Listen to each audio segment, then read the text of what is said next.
7、8月份是龙井大出的时，台南南西有古农利用古早传统分龙井的做法，将伊所栽种这个龙井做成龙井干。这个烘焙过程要偌久呢？要6天5暝，同时要控制伊的温度，做出来龙井固然是较 Q， 而且芳气十足。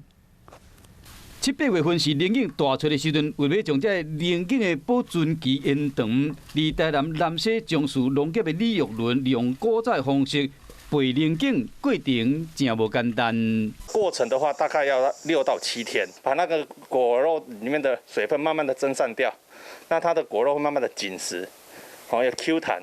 伫培龙井过程中，因为温度的变化无同，所以讲专工用这2支铁管来做分解，把前段的比较受热的，我们要调到后段去做个区隔，让我们更明确的去了解到说，那界限到哪边，我们要做哪边的。分切。